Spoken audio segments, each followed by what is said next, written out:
The following program is being brought to you on the VoiceAmerica Health and Wellness Channel. For more information about our network and to check our additional show hosts and topics of interest, please visit voiceamericahealth.com. The Voice America Talk Radio Network is the worldwide leader in live Internet talk radio. Visit voiceamerica.com. The views and ideas expressed on the following program are strictly those of the host or guests and do not necessarily reflect the views and ideas held by the Voice America Talk Radio Network, its staff, and management.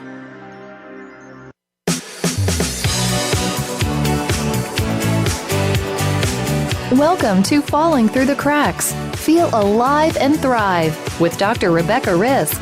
Do you ever feel that even though nothing seems seriously wrong and you pass all the medical tests, that you still feel that your health, pain, and fatigue are completely out of control? It doesn't have to be that way. Listen to the tips and suggestions given on our program today and take back control of your health. Now, here is Dr. Rebecca Risk.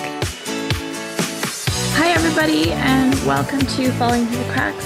I'm your host, Dr. Rebecca Risk, and today we're going to talk about a health topic that's actually relatively new in that a lot of people don't think about it, and just our knowledge of this is fairly new. It's our looking at our DNA and our genetics and treating according to what's going on there.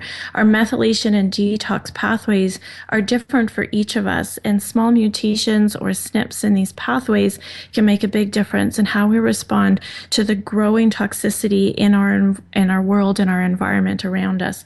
And it's very important that we actually understand this to get better in our journeys. Today we're speaking with Cynthia Smith. Cynthia is studying nutrition both through Chicago City Colleges and Hunting College of Health Sciences, obtaining her Certified Clinical Nutritionist certification. Cynthia co-authored the Snippet Compendium 1. Welcome to the show, Cynthia. Thank you, Rebecca. I'm happy to be here. This is an exciting topic for me. Actually, when I started getting into looking at genetics, I realized how important it was and how much it's not really talked about unless you get into that world. But how did you get involved in doing this? It was by accident. I was studying Chinese medicine. I thought that would be my kind of retirement career. Previously, I was an engineer and then an IP attorney, and I thought, okay, I want to do something that I enjoy. So I went back to school, started studying Chinese medicine, and about that time, a Nova special came on TV. It's our public broadcasting station, and it was called Ghost in Your Genes. And I watched it. I was intrigued. I ordered a copy of the CD. Then I ordered multiple CDs and sent them to all my friends and my family. But after I saw that, I thought, you know what? This is the area that I need to focus on, because our bodies run on biochemistry, our enzymatic pathways, our biochemistry, and all of that is determined by our genetics interacting with our environment, and that's our food, our toxins.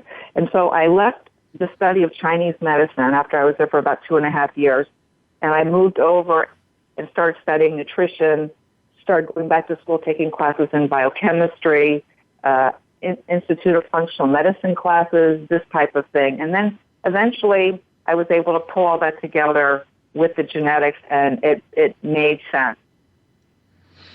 It makes sense to me. I mean, when you want to treat a person for who they are and what they need, it makes sense to go down to the core of their blueprint of who they are.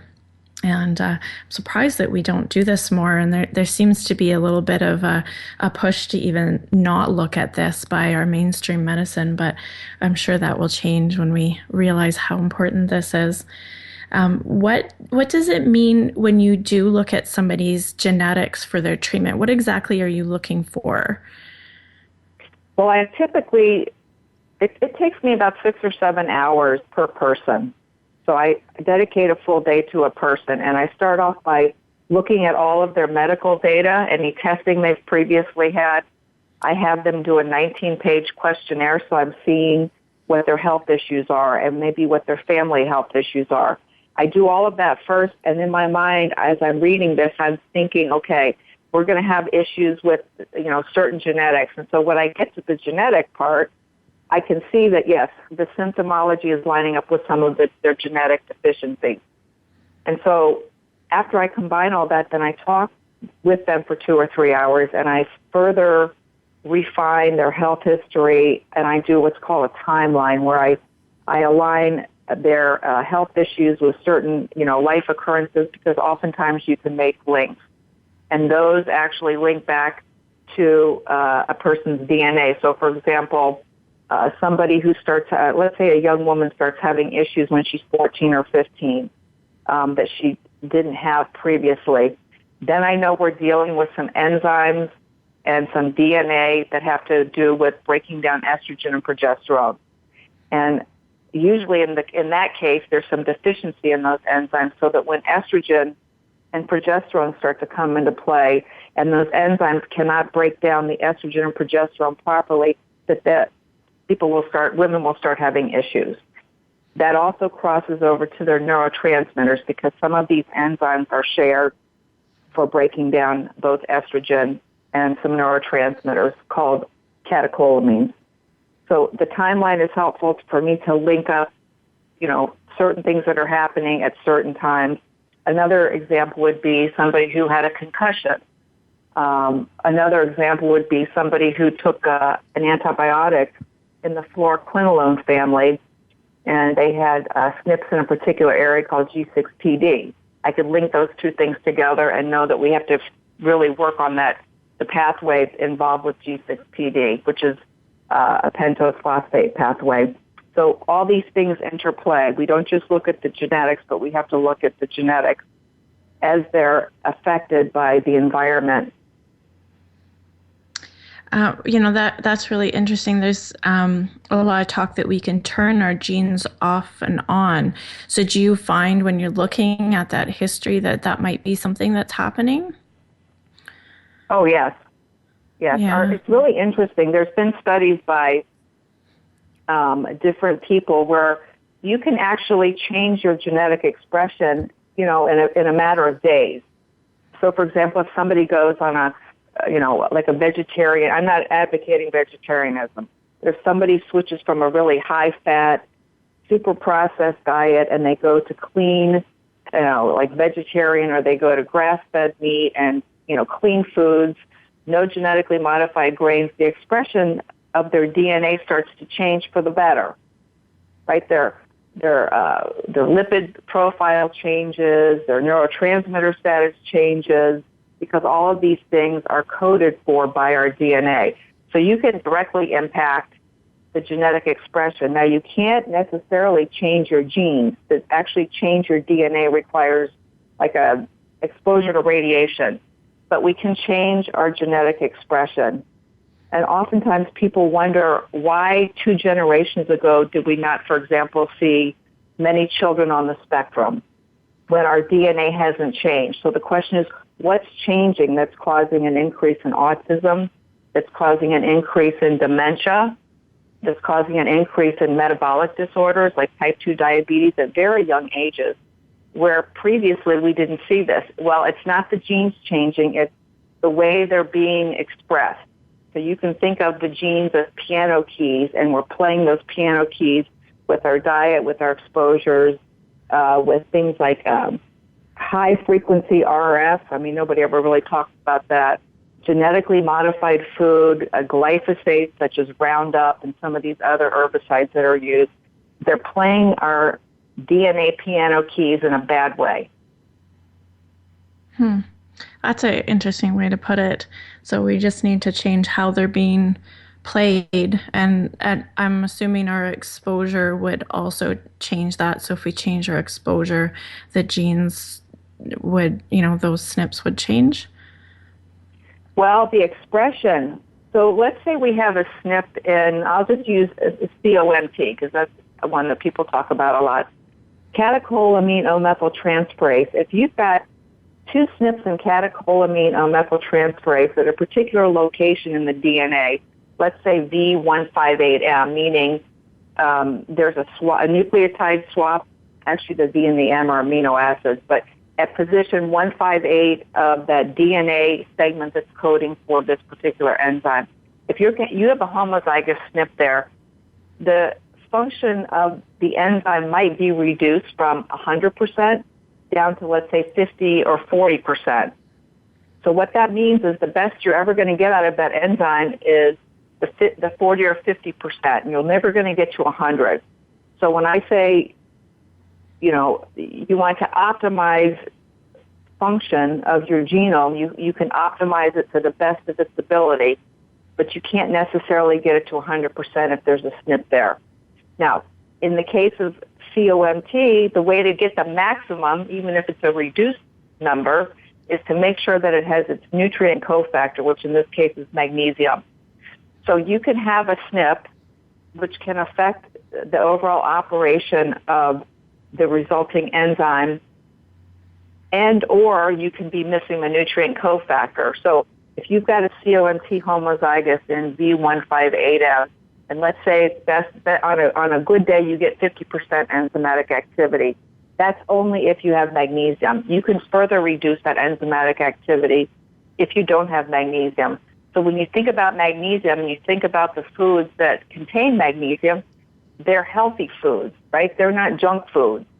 So your enzymes have a capability, and those enzymes are determined by your DNA sequence, and those enzymes are further affected by our diet, what we're taking in. Do those enzymes have the tools they need, like the magnesium and the B vitamins, and output from the Krebs cycle, which is dependent on vitamin B1, B2, B3. So it's a kind of an orchestra, right? Where you have to have a healthy diet, you have to maximize the capability of your enzymes, and you have to be conscientious about this all the time because it's very easy to degrade the efficiency of your enzymes if you have a poor diet, if your exposures are bad, if you're around a lot of toxins, so things like that. So can you just tell us exactly what a SNP is? A SNP stands for single nucleotide polymorphism, and one of the easiest ways to think about this is I think everybody's familiar with the DNA double helix, right? It's like a ladder that somebody has twisted at the top and the bottom. Okay, so what happens is each one of those ladder rungs has two nucleobases, or we call them nucleotides for short. Those two nucleotides, there's an expected pair based on a lot of research. So there's an expected pair of nucleotides. Now, if one of those nucleotides is the incorrect nucleotide on that rung, then the resulting amino acid might be different. So let's just kind of parse this out. So if we take the DNA ladder and we flatten it out, right, and we unzip it down the middle, messenger RNA comes in and copies those ladder rungs. Actually, they're half ladder rungs. Copies the ladder rung, carries the copy out of the nucleus, takes it to a ribosome, and then it's very mechanical. I'm totally simplifying this, but for every 3 nucleotides in a sequence, another RNA will go out and select an amino acid. So let's say we have a cytosine. Well, let me do it differently. Let's say we have an A, and a B. A, and B means that we're going to go and take a glycine amino acid. Now, the glycine is coming from our food, and we're going to take that amino acid glycine and we're going to put it on a string, like it's a pearl. Then we're going to count the next 3. Now, maybe it's like B, B, C. That's going to ask for a valine, so the valine's going to come. Anyway, these amino acids are strung together into the hundreds or thousands. There's a beginning and an end. When that amino acid is built, that's an enzyme. Now, what's an enzyme? An enzyme is an amino acid chain that does a job. The job could be breaking down catecholamines. The job could be liver detoxification in a certain pathway. The job could be something like a carrier protein where you're moving, let's say, vitamin B12 from your serum, from your blood into the cell where it actually does its job. So these enzymes or carrier proteins the shape of them are dictated by our DNA.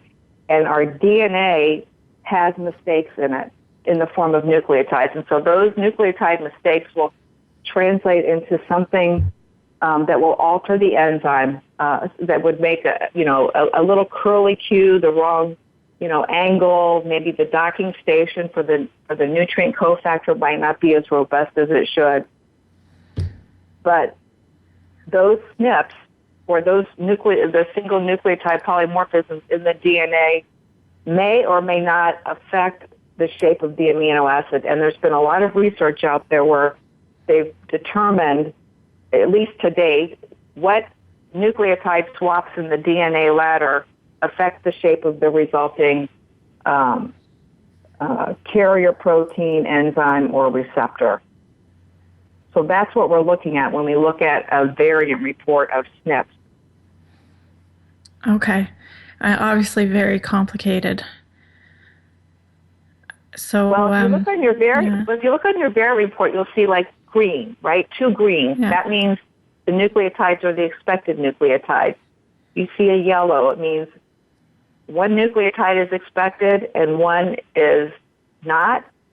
And so that would translate into 50% of the time at that location, the enzyme would have an issue. Now, if you have a red and a red, then that indicates that 100% of the time that at that particular location of the DNA sequence, the translation to the amino acid will be wrong 100% of the time. Now, remember, one amino acid is one pearl on a very long necklace. Yeah. Okay, so we're going to take a break. We're talking today with Cynthia Smith, who is the co-author of the SNP Compendium 1. We're talking about your genetics and how to go about treating this. We're going to be back shortly, and we're going to go into more detail about what this all is. So tune in.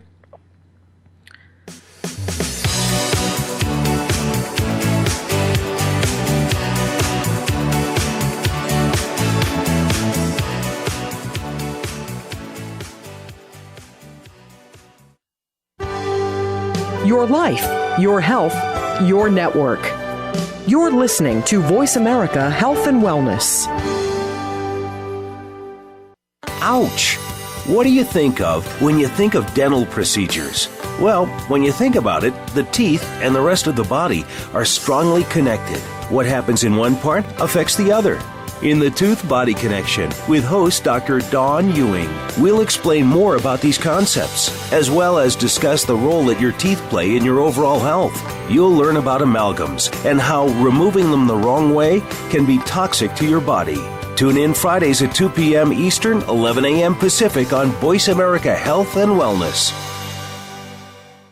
The largest syndicated alternative health talk program has come to the Voice America Network. The Dr. Bob Martin Show is the program that will answer your health questions and help you to heal your own body of many different ailments. Each week, you'll hear the answers that Dr. Bob gives to his callers that help them to be their own doctor most of the time. We'll also discuss developments on the healthcare front and what you need to do to keep your body in top form. The Dr. Bob Martin Show airs Wednesday mornings at 9 a.m. Eastern, 6 a.m. Pacific on Voice America Health and Wellness. We are bombarded daily with information about beauty products and anti-aging treatments. Do you know how they have been tested? Are they truly going to make a change, or just take the change out of your pocket? Tune in to Shelley's Show and Tell with host Shelley Hancock. We'll bring you the top-rated skincare products and treatments tested by Real Transformation Skincare Centers. We'll motivate you to make the best changes. Listen Mondays at 1 p.m. Pacific Time, 4 p.m. Eastern on Voice America Health and Wellness. Your life, your health, your network.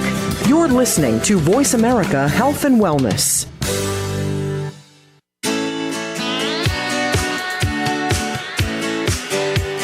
You are listening to Falling Through the Cracks with your host, Dr. Rebecca Risk. To reach the program today, please call in to 1-866-472-5792. Again, that's 1-866-472-5792. You may also send an email directly to Dr. Risk. The email address is anantacalgary@gmail.com. Now, back to Falling Through the Cracks.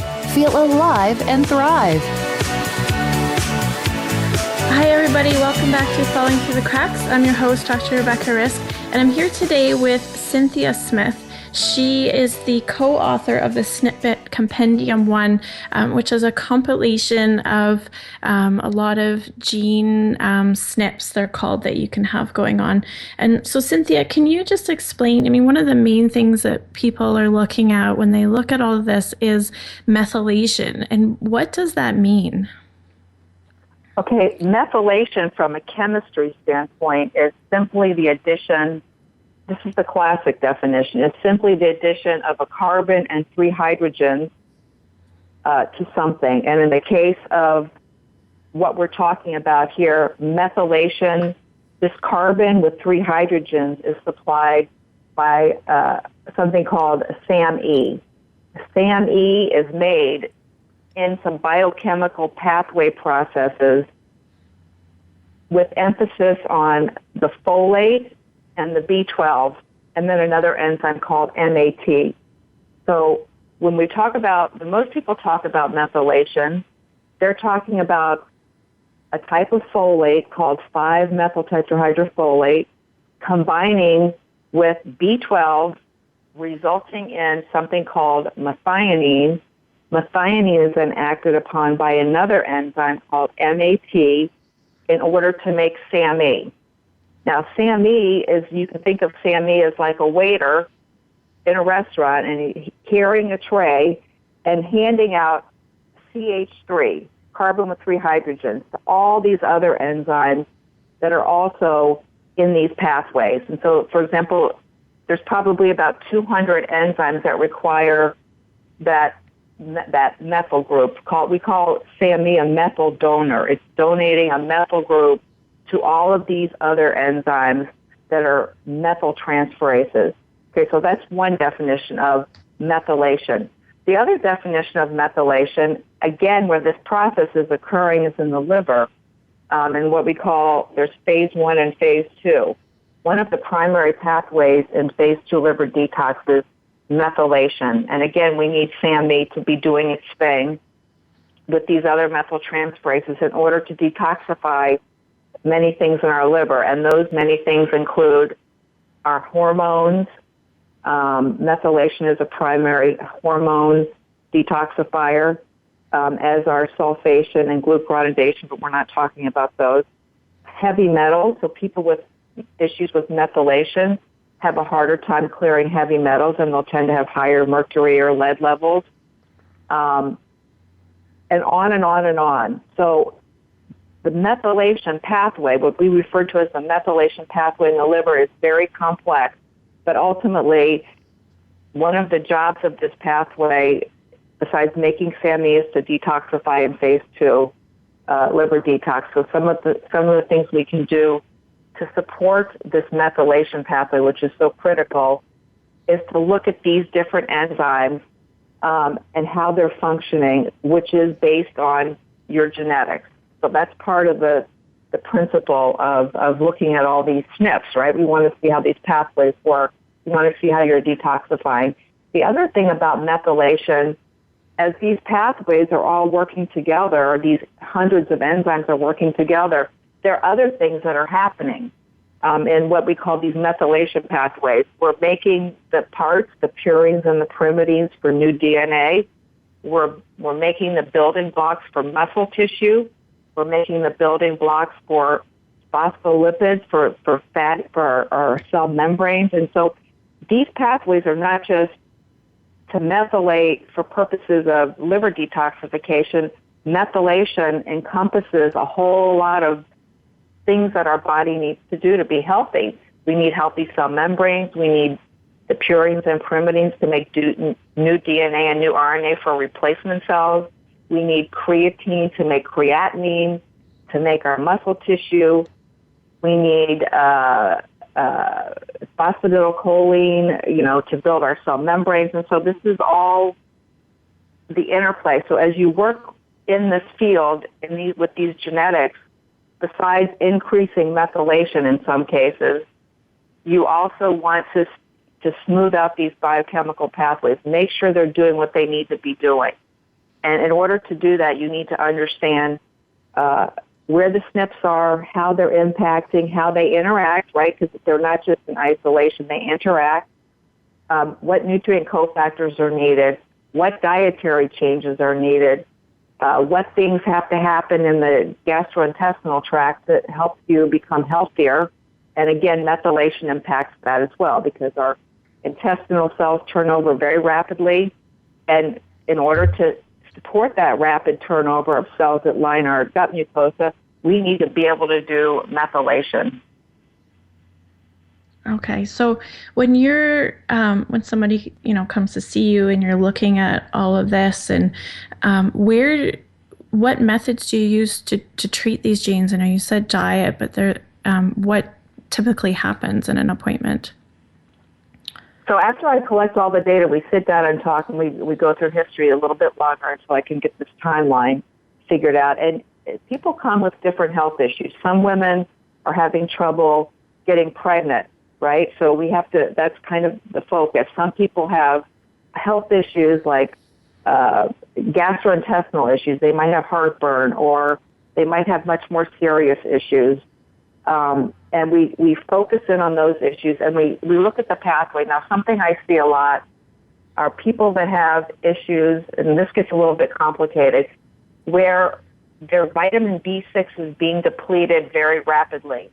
And the vitamin B6 depletion can be the result of many, many things. But the ultimate end result when you deplete vitamin B6 is there are pathways that are not working well.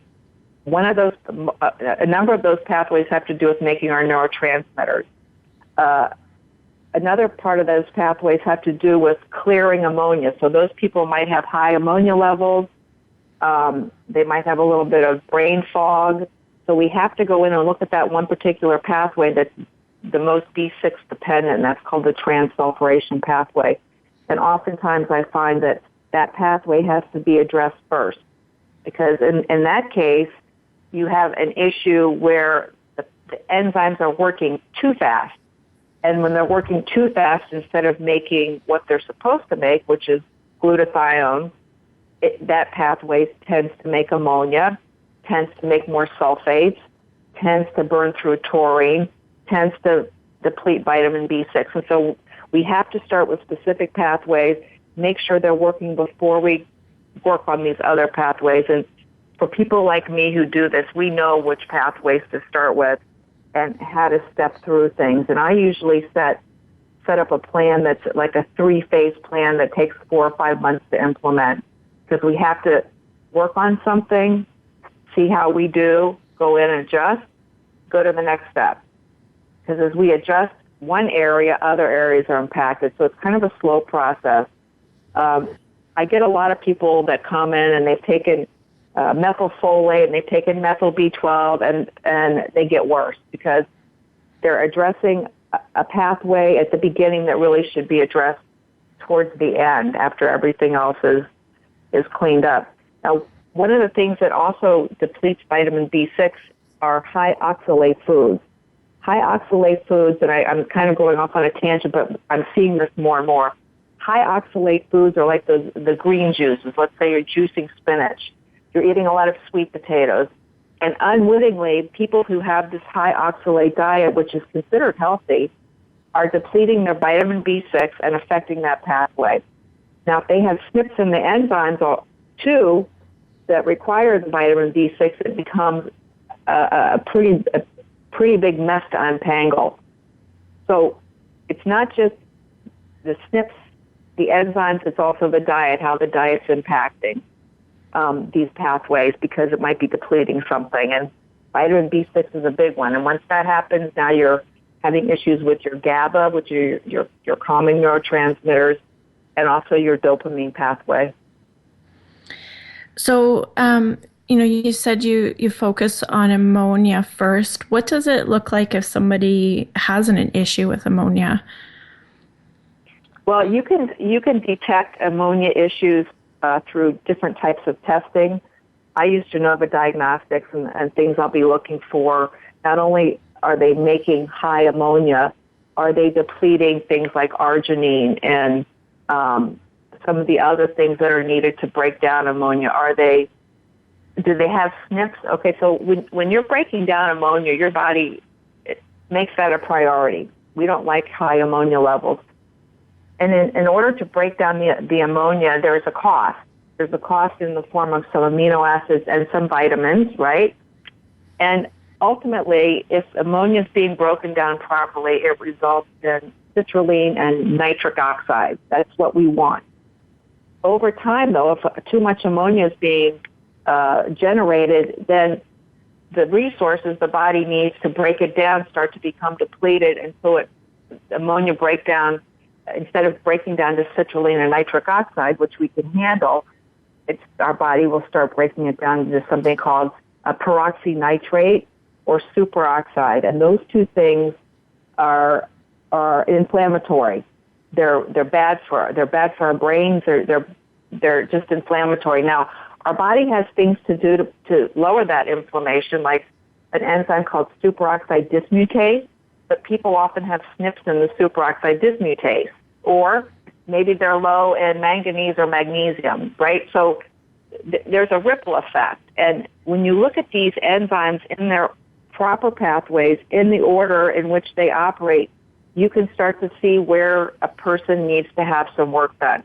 So if somebody's making a lot of ammonia, first we have to throttle back on the ammonia production. We have to look at vitamin B6. We might do something like a stopgap measure, like taking sodium potassium butyrate with their food to try to keep those ammonia levels down. But ultimately, what you really want to do is get those pathways moving again, build up the things that have been depleted so that they don't convert their ammonia to peroxynitrate and superoxide, because we don't want those things. Those are inflammatory to our brain and over time can cause problems. So how long does it take to address that? I can't imagine that, you just take some vitamins and then suddenly that pathway is clear. Does it take some time to work through that? It does, but we do testing at the beginning. So I look for ammonia markers. I look for a depletion of something like arginine. I look to see if they're spilling certain amino acids, meaning that their body's not utilizing them. They're just kind of peeing them out. So I look at all these markers, and we start to address these pathways, and then we'll go back and recheck and see where we're at. Normally, though, we can turn things around pretty quickly in a pathway, but we have to make sure that pathway is functioning before we move to the next pathways.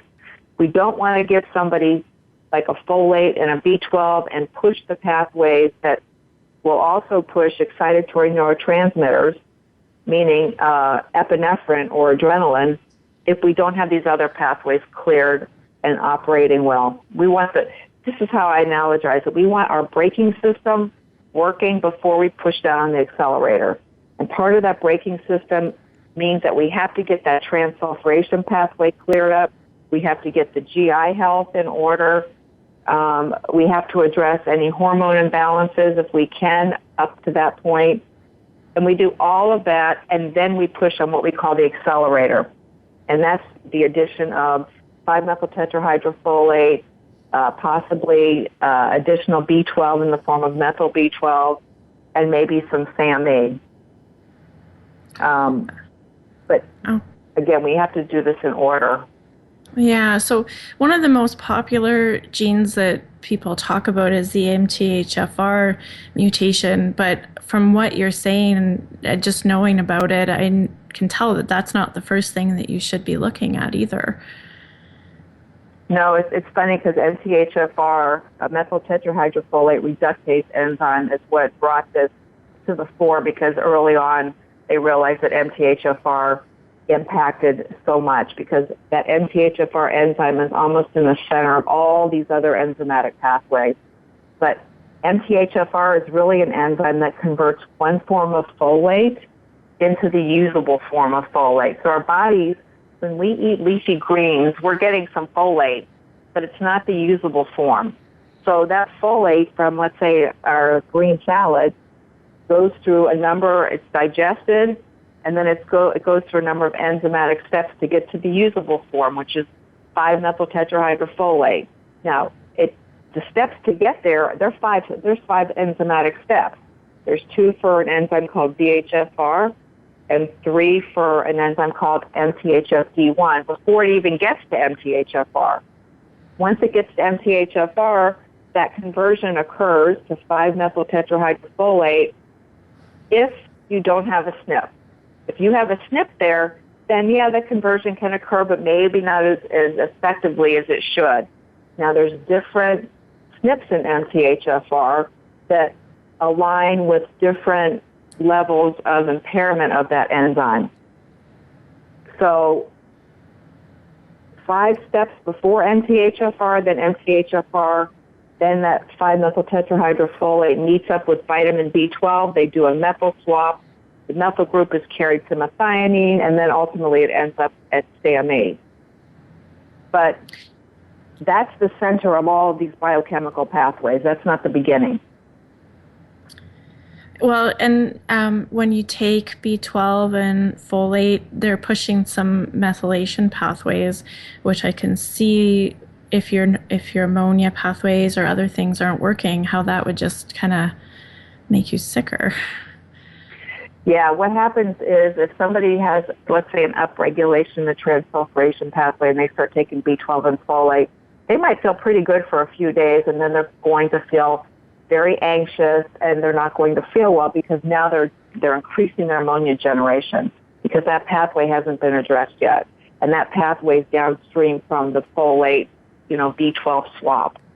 The other thing, which we haven't talked about, is that folate has a kind of a reverse pathway, counterclockwise pathway, where it meets up with some other enzymes to form our serotonin, our dopamine, and then our dopamine can either be used as dopamine or dopamine can convert to something called norepinephrine and then epinephrine. And epinephrine is adrenaline. We don't want to be in a state of high adrenaline all the time because then we're not sleeping. Our adrenals are being burnt out because there's a big pull on cortisol. So that's why you have to be careful. If you start to push folate and other things aren't balanced, then you're going to also start to push your flight-fight response, and we don't want that. We want to be in rest and digest. We're going to talk about this a little bit more after the break. I think this is a really interesting topic. We're talking today with Cynthia Smith, who is the co-author of the SNP Compendium 1, and we're talking today about genetics, methylation, and how this can impact your health. So tune in shortly after this break to learn more.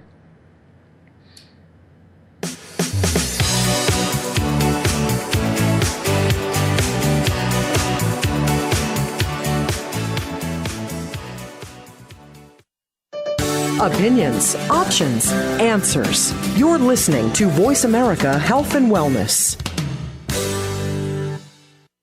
Frankly Speaking About Cancer is a program designed to empower survivors and their caregivers to deal with the social and emotional challenges of cancer.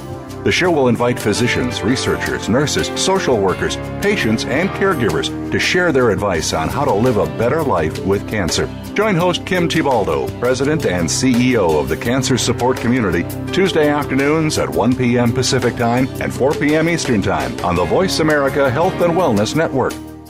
Opinions, options, answers. You're listening to Voice America Health and Wellness.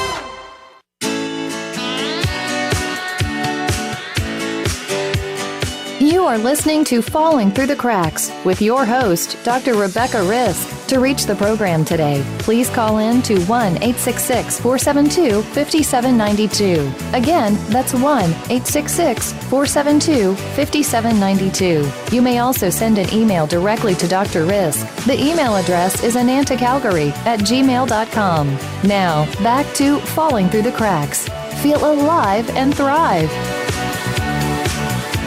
Hi, everybody. Welcome back to Falling Through the Cracks. I'm your host, Dr. Rebecca Risk, and I'm here today with Cynthia Smith. She is the co-author of the SNP Compendium 1. We're talking about genetics, methylation, and what that means for your health and how you can approach that. So, Cynthia, I know right before the break you were talking about the neurotransmitters and, the adrenals and how that can be affected. Is there a certain SNP that kind of looks at all of that? No, there's entire pathways that look at that.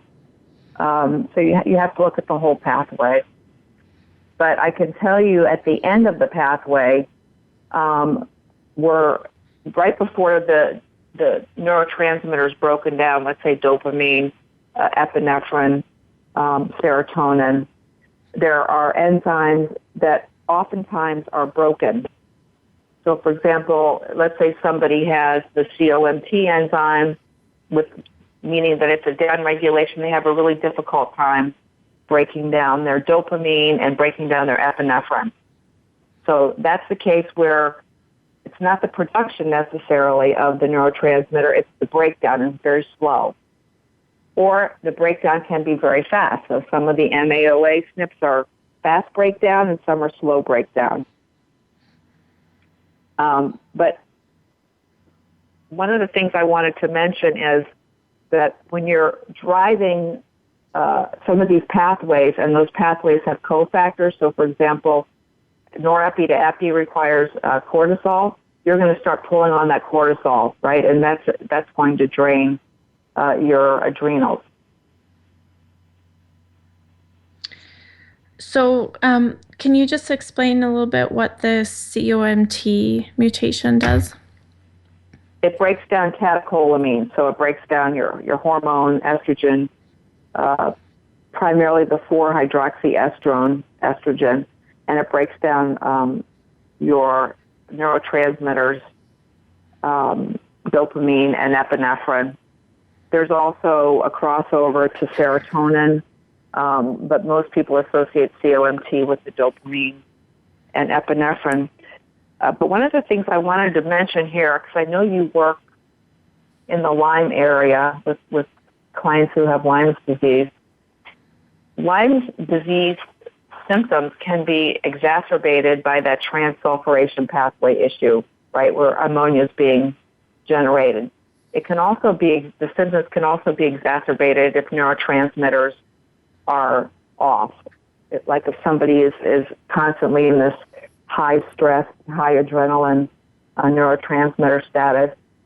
The other thing, and that only happens over time, eventually they start to poop out, right? The adrenals go down.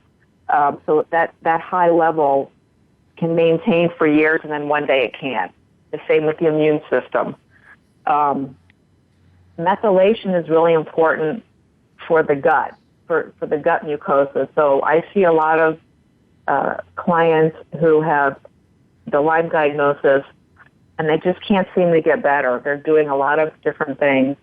But one of the links that is missed is that the immune system, we look at SNPs and IgA. IgA is the portion of the immune system that really patrols the gut, the nasal passages, the lungs.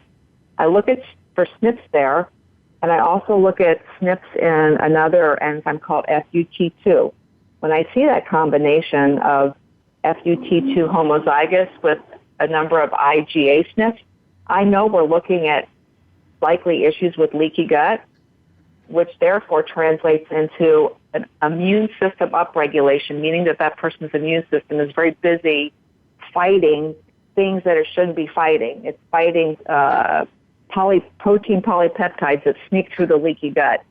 If the immune system's busy attacking polypeptides like gluten or casein or something that are stuck through the gut mucosa and what we call leaky gut, it's not going to have a lot of bandwidth to be fighting bacteria. It gets pooped out, and I see this again on testing. I see somebody's got a really upregulated IgA when I do a test, and then over time it just starts to drift down until it just can't do anything. The immune system goes, I've had enough. I can't handle this. And that's when you start having issues that heretofore might have been under control, like, let's say, a Lyme infection. It starts to rear its ugly head. It gets out of the cage, so to speak. So when you're looking at all of this, how would you look at the immune system especially for somebody with chronic infections or something like that going on? Is there, aside from what you just said, the FUT2 and the IgA, is there other things that can kind of be a red flag for you? G6PD has iron modulation, HFE, iron modulation. Iron levels are somewhat controlled by bacteria, right, infections. I keep an eye on that, but my approach to this is maximize all the pathways. Don't just focus on the immune system. But there are hints for certain people who have autoimmune conditions where their immune system is just going crazy, attacking their thyroid, attacking their parietal cells that line their stomach, attacking their pancreas, and you can't really see what tissues are under attack unless you do a Cyrex or Ray-5 test. But in that case, the immune system is being diverted away from its real job, which is to keep pathogens out of our system. So in those cases, when you see that, you work on the ammonia pathway first, and then you address those things? Yeah. Okay. Yeah, I go through, I do the same thing I always do, with emphasis on, I keep an eye on the immune system. We look at markers. Dietary changes are often required, because what's always interesting to me with Lyme infections is a lot of people get bit by a Lyme tick, but not everybody has these, neurological ongoing issues. I mean, some people are bedridden, and the question is why? Why? Why do some people kind of deal with it and move on, and other people, have, months and months and sometimes years of suffering? Well, for me, I was bedridden. I had a lot of neurological issues with my Lyme, and the ammonia pathway was definitely a big issue for me, as well as the CYP1B1 pathways, which are all red. So, I was not able to methylate or detox at all. And I think that CYP1B1 pathway dumps right into COMT for your estrogen. So you likely were probably having some estrogen dominance issues as well. Yeah. Mm-hmm. Yeah. And, when you look at all these symptoms of Lyme, and, the list can be really long, and for some people it's not. And I think just like what you said, it does come down to our blueprint and how we're dealing with the toxins created by this, the infections, because they are highly toxic themselves, but also with the treatment, because some people are, life is tolerable until they start treatment. And these things traditionally don't get looked at. You're just put on high dose of antibiotics and sent on your way, and people get sicker. And, I took antibiotics for only 1 month because I knew it was not the right thing. And I treated myself with herbs, having to deal with the methylation as the biggest issue for me. And I was told that my reaction to the antibiotics was the herxing, that's what happens. But for me, it wasn't. It was creating more toxicity in my body. Mm-hmm. Yeah, people that have, let's say, leaky gut, which is more common than you think, because our response to our foods now, it's not just a little temporary transient inflammation, it's ongoing inflammation. When you take antibiotics, you're unwittingly killing off your good gut bacteria. Some of the bad actors like Candida albicans can get a foothold, and they release toxins. So now if you've got a leaky gut and you've got something in your gut, making toxins, or you're killing something that's making toxins, it's going to get it's going to have access to your body, right? Your immune system, your brain, especially if you have a leaky blood-brain barrier. It's really a catch-22. And another thing I see often is people who have done the antibiotic route for Lyme, if they cycle through a fluoroquinolone like Levaquin or Cipro, those two antibiotics, which are common antibiotics now, can cause permanent damage to people, especially if they have a certain genetic, pattern. They have superoxide dismutase 2, they have G6PD. Those people can get harmed from the antibiotics.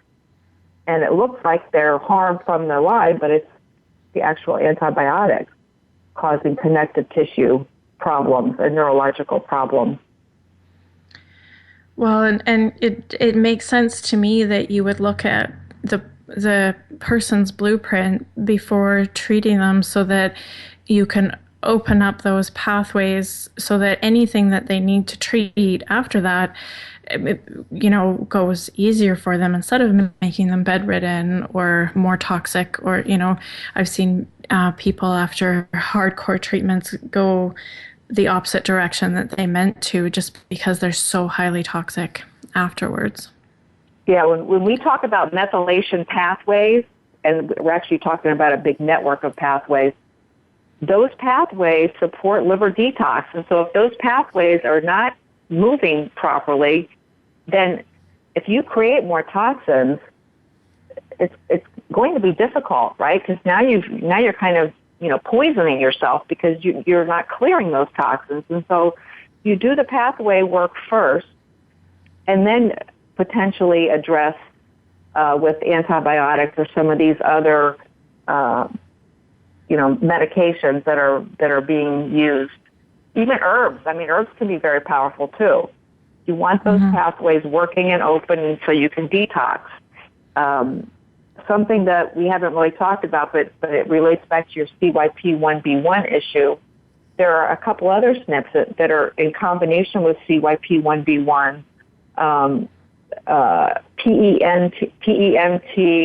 COMT, MAT. There's certain BHMT. There's certain combination of SNPs where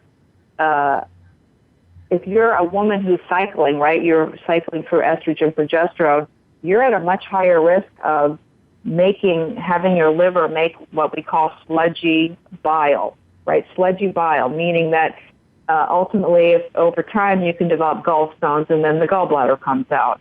Well, that sludgy bile, part of the function of bile is when the toxins are removed by the liver, they're actually conjugated and made water-soluble. That's put into the bile. The bile is an exit strategy, right? So the bile is stored in our gallbladder. When we eat fatty foods, that bile is released into our digestive system, and eventually we poop it out. That's the whole point. So that bile is a vehicle to remove toxins from the body. Now, if that bile is sludgy and it's not flowing well, then you're going to get backed up with toxins too. So this is another reason to understand what your genetics are doing, how you could be expressing. And a big red flag is somebody who is from a family where mom had the gallbladder out, or they've had gallbladder pain, gallbladder attacks, then you're having some issues with detoxification as well as estrogen clearing. So, Cynthia, this is a very fascinating topic for me, and I think we could probably do 10 shows on it and talk in detail about it, but unfortunately, we are going to have to end the show. Now, is there anywhere that people can reach you if they have more questions about this? Sure. I have a website. It's undergoing construction finally. I did it myself, and it's not really that good, but you can reach me at my website, and the website is www.lifezonewellness.com. And then my email address is c.smith@lifezonewellness.com. And then the compendium is SNP Fit Compendium 1. It's out. I think you can get it on Amazon or you can get it through my website, but I will be updating it in the next couple of months to add some more pathways and add some new research to it. Okay, well, thank you so much for joining me today. Thank you for having me, Rebecca. So this was a great show. We were talking today with Cynthia Smith, who is the co-author of the Snippet Compendium 1. Next week, we're going to be talking with Teresa Tapp and Mary J. Shulman about the thyroid diet revolution and T-tapping. So join us next week and make today a great day.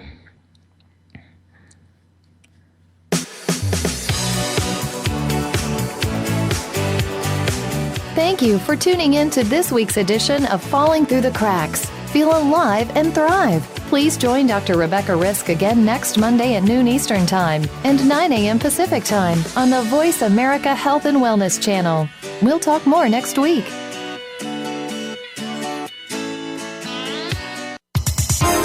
The following program is being brought to you on the Voice America Health and Wellness channel. For more information about our network and to check our additional show hosts and topics of interest, please visit voiceamericahealth.com. The Voice America Talk Radio Network is the worldwide leader in live Internet talk radio. Visit voiceamerica.com. The views and ideas expressed on the following program are strictly those of the host or guests and do not necessarily reflect the views and ideas held by the Voice